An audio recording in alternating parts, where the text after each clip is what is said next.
കാർത്തിക പറയുന്നു, അരുൺ സാർ, വീട് വിട്ട് ദൂരെ കഴിയുമ്പോൾ മനസ്സിന് വിഷമം വരുമ്പോഴാണ് ന്യൂസ് കാണുന്നത്. മനസ്സിന് ഒരു ആശ്വാസമാണ് എന്ന് പറയുന്നുണ്ട്.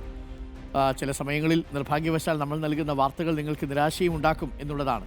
പലപ്പോഴും അപകടങ്ങളുടെയും കൊലപാതകങ്ങളുടെയും ഒക്കെ വാർത്തകൾ നമുക്ക് സംപ്രേഷണം ചെയ്യാതിരിക്കാൻ നിവൃത്തിയില്ലല്ലോ. രാവിലെ അതൊന്നും ഉണ്ടാവരുത് എന്ന് ആഗ്രഹിച്ചിട്ടായിരിക്കും നമ്മൾ വരിക. ഭാഗ്യത്തിന് ഇതുവരെയും അത്തരം വാർത്തകളൊന്നും റിപ്പോർട്ട് ചെയ്യേണ്ടി വന്നിട്ടില്ല എന്നുള്ളത് കൊണ്ട് നമുക്ക് മറ്റു കാര്യങ്ങളൊക്കെ പറഞ്ഞിങ്ങനെ പോകാം. സുജിത്ത് നായർ പറയുന്നു, സുജിത്ത് നായർ വളരെ രസകരമായിട്ടുള്ള ചില ഉപമകൾ പറയും. രസമാണ് കേട്ടോ. സുജിത്തിൻ്റെ ഇന്നത്തെ ഉപമ ആണിയെക്കുറിച്ചുള്ളതാണ്. കേൾക്കാം, നമുക്ക് എന്താണെന്ന് നമുക്കൊന്ന് നോക്കാം. ആണിയുടെ പ്രത്യേകത എന്താ? വളഞ്ഞവനെ വെറുതെ വിടുന്നു, നേരെയുള്ളവന് അടിയും തൊഴിയും. അതാണ് ലോകം. ആണി നമ്മളെ പഠിപ്പിക്കുന്നതും അതാണ്. ശരിയാണ് അല്ലേ? നേരെ നിൽക്കുന്നവനെ സംബന്ധിച്ച് അടിയും തൊഴിയും കിട്ടിക്കൊണ്ടേയിരിക്കും അല്ലേ?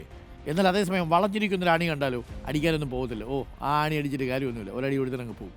പക്ഷേ നേരെ നിൽക്കുന്ന ആണിയാണെങ്കിൽ അടിച്ചുകൊണ്ടേയിരിക്കും അവസാനത്തെ നിമിഷം വരെയും.